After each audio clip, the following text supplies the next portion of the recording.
So I want to begin by asking you, why did you enter into this collaborative exhibition? What made it important and timely for this institution to take on board the exhibition? And why was it important to you professionally? Nice starter question. I think as an institution, I'll kind of start with that one.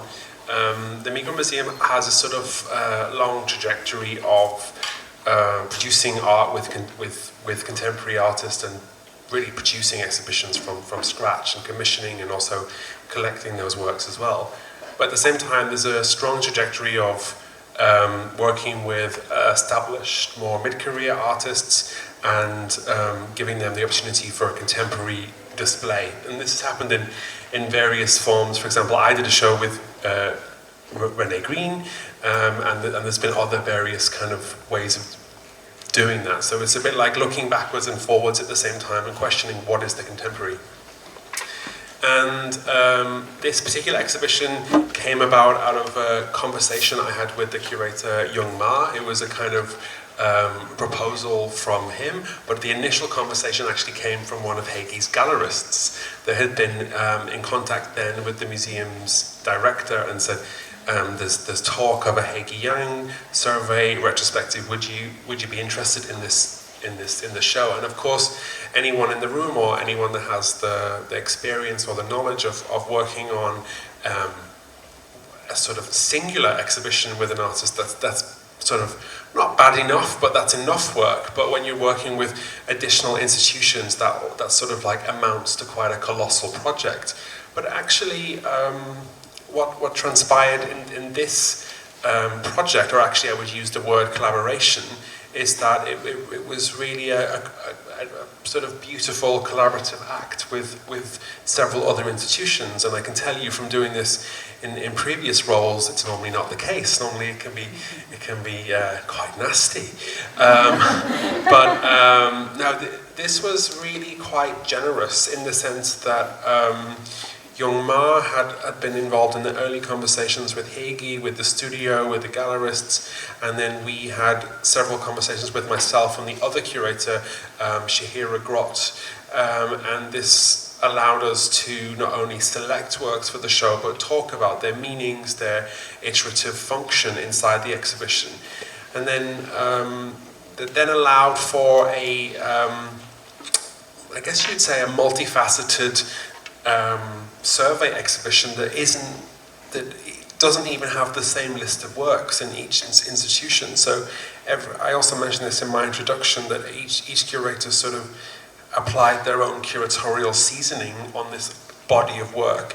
And of course, I can speak about my own interest in her work, but this also gave a chance to listen to the other curators and to see what particular elements or what they wanted to really focus on inside the exhibition. And for my own interest, Haegue Yang's been an artist that I've sort of followed for many years. It was interesting when you showed the work from 2013. I remember seeing her work as part of the Liverpool Biennial, I think in 2016, 14. And I can see the kind of connections between both of those shows. And I also think that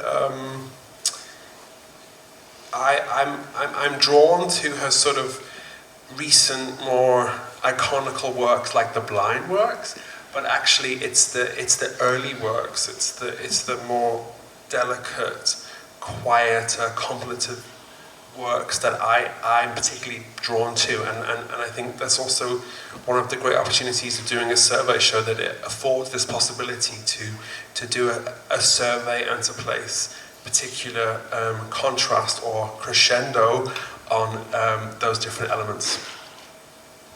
Thank you. And just to get into the nuts and bolts, how do you make up this checklist that has a core and then shifts, because as you've pointed out, the amount of square footage here may be similar to the Hayward, but in terms of linear feet and what can be fitted, it's very much smaller. And yet Rotterdam has another set of concerns. do you,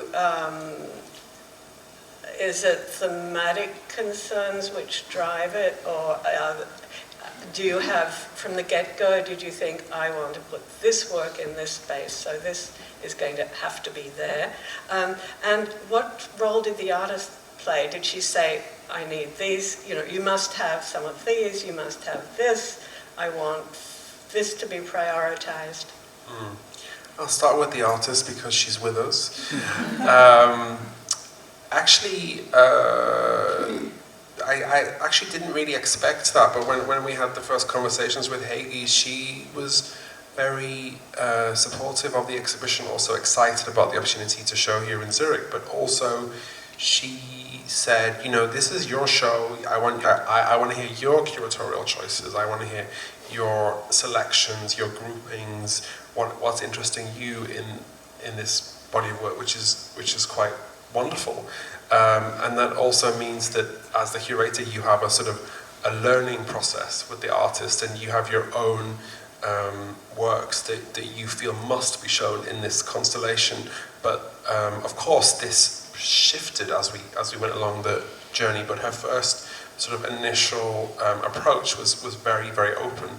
And then if I turn back to the earlier part of your question regarding the institutions and how we made this grand list of objects, partly it's very pragmatic. It's also I remember having a conversation with Rotterdam, and we sort of said, well, we know that we can't install these works in our locations, and obviously the sort of elephant in the room is that the cost of doing any exhibition nowadays is really, really expensive, because the cost of international shipping is extremely high. So that's also one of the reasons why you can only do an exhibition like this if you have other partners involved. But there were some very pragmatic concerns, like, okay, this work needs to go back to its lender in XYZ country. But there was also a strong sense that myself and Shihira, the other curator in Rotterdam, had a sort of prioritized list of works that we really, really wanted inside the exhibition. And I remember at one point thinking, when I visited Rotterdam, and then I knew what was not coming from Rotterdam and then what was coming to Migros, there was a bit of guilt there. I was like, oh, maybe that should have been in the show, but that's, you can't really change it then, because you've sort of made up your mind. And then as part of that process, we also thought about adding works to the show and placing emphasis on different constellations, so that it not really primarily to say this is a different show, but it's of course how one works with one's space, and what work in a particular context, and how can you really ensure the maximum visibility for those works. And if I sort of take your question a step further, I think there's something quite unique about doing a survey exhibition like this, because you end up with three very distinct exhibitions. And I know when I was talking to Haegue about this later on in the sort of early summer last year, I think it was, she said it's like having three exhibitions with three curators, and I also need to learn how you go about doing this, because it was her first survey exhibition in partnership with other organizations and curators. So that also allowed for a reimagining of what Leap Year would look like in those different spaces. And as you alluded to in your beautiful lecture, how this also impacts on different audiences. Thank you. And going back to at least the the Walker in 2010, Haegue has turned the relationship between institution and artist in a way that was quite, or she did at that time, in a way that was quite singular. Like what was typical, an institution would ask an artist to make a new work, maybe group other works around it, present a show. The artist would be expected to turn up, not only for installation, be present for the opening, give a talk, probably go to board dinners, generally kind of put their brand on it, it was a kind of, it was more than the work. The artist had to be a kind of figurehead, which was really different from what happened in previous decades. And this performative role was something that I think she probed very productively to see what she could get out of it. So it wasn't just a one-way relationship. And at the Walker, she got them to introduce a number of seminars and lectures around subjects that interested her. And there was one on biography, which is an academic lecture, which is obviously a subject of enormous importance to her. There was one on lighting, which is a very useful thing for an artist to know about. And there was a class on knitting, which was also important. There was some knitting in some of the works up to that. But after that, the level of knitting, the skill sets went way up. And you see these in can cozies and so on. And I think that interplay has run on in different ways. And it sometimes means she writes a lecture which the curator reads, ventriloquizing Haegue, who's not acknowledged as the source of the text, and so on. So there's a lot of play that's gone on. And it's very, as I said, I think it's very productive. It's a trade-off. And I hope you got a sense of how that worked in Glasgow, which I think was, it worked to everyone's advantage. And it brought out new things because the Glasgow Sculpture Studios had offered opportunities that previous hosts had not, and so on. So I want to ask, I know what happened at the Hayward because Jungma writes about it in the catalogue, that monies that would have been spent, maybe inviting lecturers and others, was spent to bring groups of people who may not see normally have seen the exhibition to the exhibition. So it had a kind of expanding of the audiences to it. And I don't know whether this included school children, but one of the days I was there, there were 3 different groups of school kids in different galleries. And one of the galleries has had these checkerboards painted on the floor, like games. And the kids were all over the place. They were lying on the floor drawing, they were doing all these things. It was very playful, and the way the works were grouped in that particular area was particularly playful. And it was striking how involved they were. And so I wondered what this exchange, how this exchange manifested here, what was involved. I think maybe firstly it's important to say that unlike Hayward Museum, here it's free entry, so that breaks down a lot of barriers. And I know that in the UK right now exhibitions are very expensive, so actually if you really have to want to go and see a show to be able to afford that. And it was remarkable to hear that they'd reallocated these resources to bringing in groups that might not normally travel to a London museum to see a show.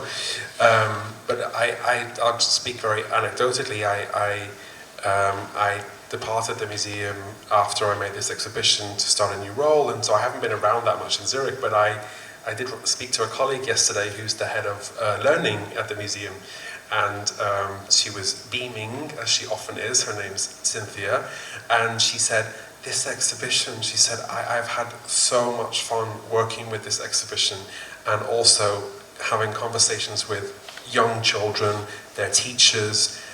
It's been incredible. Thank you very much for bringing it to the museum. And she remarked that she and her team of mediators had been sort of at capacity and had to even turn down some of the requests that they had from schools to come and visit. And I think it's the nature of the work. It sort of speaks for itself. Everybody wants to not only look, but touch and engage, and as I said in my introduction, to listen to those works and those bells and that auditory response. It's very sensorial as an exhibition. So that was quite wonderful to hear from her. But I think in terms of exchange, I actually think part of the exchange for this exhibition, at least for me as the curator, and working very closely to the Haegue Yang studio team, who are a finely tuned machine of scenographers, architects, planners, art historians, writers. It's a wonderful entity to work with. Also meant that the production team here at the museum, who had a very close working relationship to them, and there was a certain kind of I guess you'd call it de-skilling or reskilling, I guess reskilling, or skilling up, is that how you say that? In terms of how you can install a Haegue Yang exhibition with a very high level of not only quality, but also thinking about the scenography of the exhibition and the architecture of the space. And for the production team here at the museum, this was a kind of very unusual opportunity to have this quite remarkable knowledge from Haegue's team in order to not only install the works, but also to make them visible in a really beautiful manner. Because I think normal exhibition installation, you have certain roles, you have certain ways of installing, of talking about works, but this one was quite precise and quite particular. And I think the museum's engagement with the Haegue Yang studio was quite particular. And they're not here today, which is unfortunate, but it would also be curious to hear how it was for the production team. That's one example I can refer to. Thank you. In a way, you've answered my question, but I'll say it again. What leap year? If the leap year is a leap year for the curators as well as for the artist, what is the leap for you? Nice question. Well, I could be really cheeky and say it's through leaps and bounds, which is the name of the symposium, but I will not do that. I think the leap for me, which is perhaps only happens on a few occasions, is that you really, as a curator, you really enter the head of an artist, and you really become attuned to the way that they think and that they connect to their own works. And for me, that's been a great leap. I feel like I knew Haegue Yang at the start of the journey, but now I feel like I really know Haegue Yang, and I really know those works. But also, I had this moment during the installation, and also I must say that Paula Tomaca was very much involved in this as well, and she's here. And we had this conversation about the video trilogy work, which we should hear from later from Binna. And I was always interested in this very early video work from Haegue, and how she wrote this text. She talks about her connection to the world, how she navigates a space, the things that she sees and hears and smells, and this very personal narration in the video also comes throughout the exhibition in the works, but it's a bit shy, it's kind of hidden, and then at the very end of making the exhibition happen, I sort of thought to myself, if I was going to do this again, maybe I start from a new commission in the future and then work backwards, and I think that was a sort of leap, really. But I'm sure there'll be opportunities for us to work together again on another exhibition. I think that that curatorial spirit that I have of like producing new works would now manifest in something quite different to what we produce for the show, which is the rope works. Thank you. I think we're done with our in conversation, but is it time for lunch break? Yeah. I will do a gentle segue that it's now lunch break, and we reconvene in the afternoon. Thank you very much.